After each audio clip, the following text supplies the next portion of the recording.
হস্তশিল্প, পোশাক, অর্গানিক খাদ্যপণ্য আর গ্রামীণ ঐতিহ্যবাহী সামগ্রী। অনলাইন উদ্যোক্তাদের নিয়ে হলো 3 দিনের ফ্রি উদ্যোক্তা মেলা। দিয়ামনি ই কমিউনিকেশনের আয়োজনে মেলা বসে রাজধানীর বনশ্রীতে, যেখানে ২৬টি স্টলে অংশ নেন অর্ধশতাধিক উদ্যোক্তা।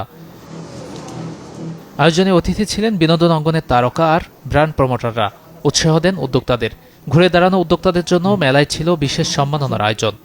আলহামদুলিল্লাহ, কোরবানিতে সবারই একটা বিশাল বাজেট থাকে, মানে গরু কেনা নিয়ে, কোরবানি দেয়া নিয়ে, কিন্তু তার মধ্যেও আলহামদুলিল্লাহ আমাদের ওভারঅল ভালো হয়েছে। বর্তমান দেশের সার্বিক পরিস্থিতি অনুযায়ী আলহামদুলিল্লাহ ভালো হয়েছে। মেলা মানে হচ্ছে ব্যবসা না, সেল করার এটা একটা স্বপ্ন থাকে। তো মেলার মেন হচ্ছে যে কানেক্টিভিটি তৈরি, একটা সোর্স তৈরি করা। তো আমরা এখানে মানে বিভিন্ন মেলাতে যুক্ত হয়ে আমরা মানে একজনের সাথে আরেকজনের যে একটা কানেক্টিভিটি তৈরি হচ্ছে, আমাদের একটা বিজনেস সোর্স তৈরি হচ্ছে।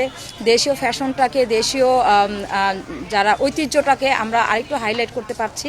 ডিসকাউন্ট দিয়েছি মেনলি জুয়েলারির উপরে। আর এদের জন্য শাড়ি যেগুলি আছে, শাড়ি পাঞ্জাবি তো শেষ হয়ে গেছে বা বাসায় আছে নাই, এই যে একটা আছে, এই যে এটা আছে মসলিনের উপরে করা ঈদ কালেকশন, এটাও সেল হয়ে গেছে। ঈদের আগে পণ্য বেচা বিক্রির মাধ্যমে যেন নতুন করে ঘুরে দাঁড়াতে পারেন উদ্যোক্তারা, নেওয়া হয়েছে তাই এমন উদ্যোগ। এই যে আমরা ফ্রি মেলা সবসময় করব, কারণ আমরা দেখি বিভিন্ন মেলাতে গিয়ে দেখি এক একটা উদ্যোক্তাদের কাছ থেকে 20,000 30,000 টাকা করে স্টল ফি নিচ্ছে। আসলে অনেক উদ্যোক্তা হতাশার মাঝে থেকে যায়, বাসায় গিয়ে কান্নাকাটি করে। তা আমি এগুলা ভেবে চিনতে এই উদ্যোগটা নিয়েছি। এই নিয়ে আমার 4র্থ মেলা। তা ইনশাল্লাহ এটা ধারা অব্যাহত থাকবে। আমরা চালিয়ে যাব দিয়ামনি কমিউনিকেশন। উদ্যোক্তাদের পণ্যের প্রচারে মেলায় উন্মুক্ত করা হয় ওয়েবসাইট।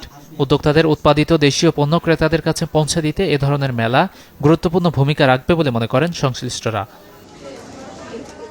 গাজী আনিস, চ্যানেল 24, ঢাকা।